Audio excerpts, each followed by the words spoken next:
Alright guys, so I wanted to have a brief overview of what it is that I'm exactly doing in the gym right now.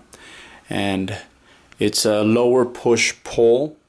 It's something that I played around with for the first time back in 2005, maybe 2006, and this was something that really went against everything that I was taught up until that point.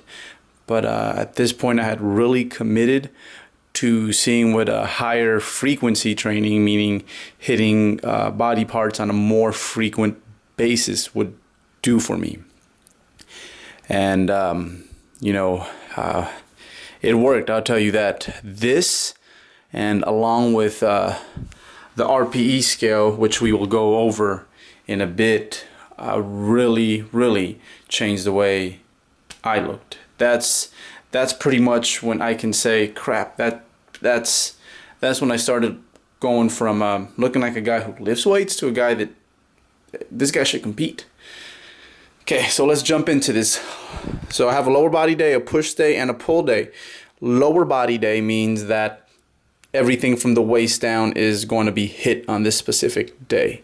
Push means that all your pushing stuff, meaning your pressing, your shoulder pressing, your chest pressing, your tricep work gets done on that day. And then we have pull, which is the exact opposite. All your rowing, be it horizontal, vertical, and yes, biceps for the chicks are included on that specific day. How each day is organized, what does each day consist of? Well, right now I'm only tracking one specific movement. Means that I have one movement that I am interested in progressing in.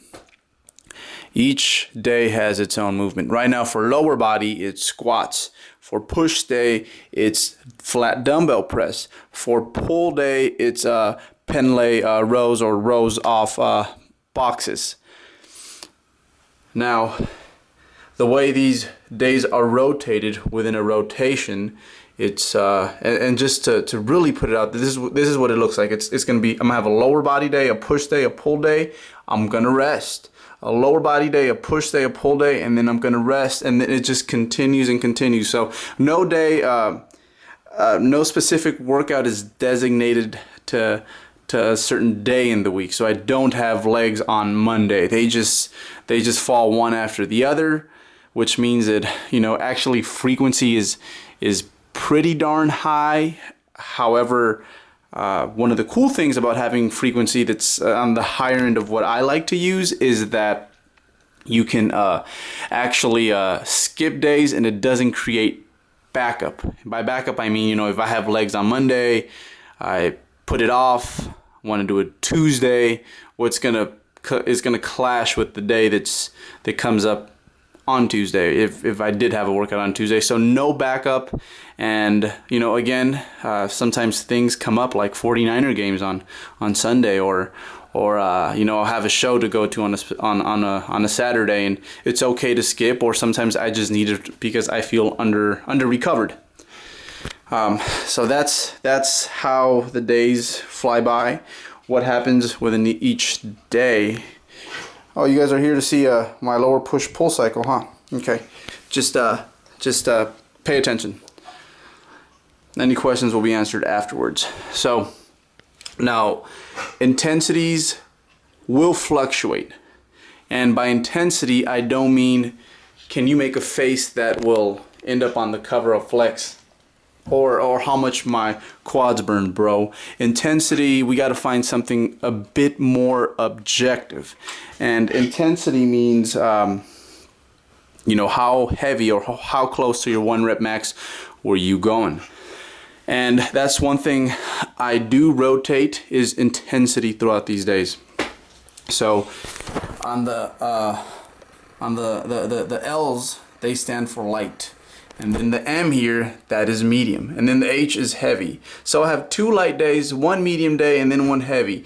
2 light days, 1 medium day, and then 1 heavy. And then they just keep rotating in this manner.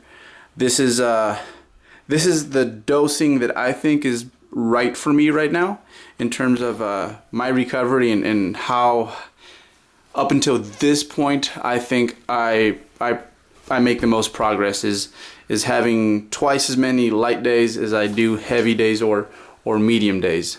Now what happens within each one of these days? Let's go down here. So a heavy day means that my primary movement, I'm gonna do it in the 3 to 5 rep range with an RPE at 9. More on RPE in 1 second. And then my second set, I'm gonna back off by 5 to 7, sometimes even 10%, depending on how I'm feel, and continue with an RPE at 9. So what is RPE? RPE is one of those things where I mentioned initially that I really felt that this helped take my physique to that next level. You know, at the time I didn't know about the RPE scale, but I was using it. And what an RPE scale means is 10 means that you could not do another rep. Means that that was your absolute max. 100 pounds for 5, that was it. And then 9.5 means that, you know, that was definitely not the most weight you could do for 5 reps. But you certainly could not have gotten another rep with that weight. 9 means that you could have gotten 1 more rep, so you left 1 rep in the tank.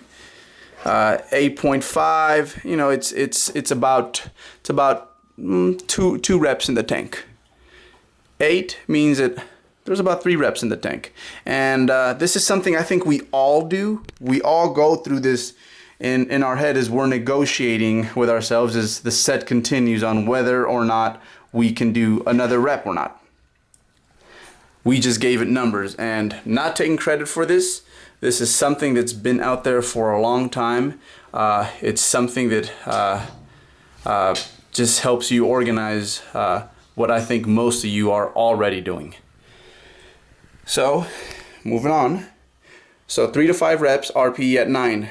So let's say on this day it was 100 pounds for 5 reps, RPE at 9. That was the most I could do with an RPE at 9. That means I left 1 in the tank. And then I back off and I use 95 for 5, RPE at 9. And I keep doing that until essentially this is no longer a 9. Meaning until it gets too hard to perform it with 1 rep in the tank. And the same deal kind of with the rest of the days. On my medium days is 6 to 10 reps. Same percentage for the most part on how much I used to do my volume work and back off afterwards. 9 to 9.5 is I get a little lighter with my weights. I actually allow myself to get a little closer to failure because lifting a failure in the 6 to 10 rep range and higher is not gonna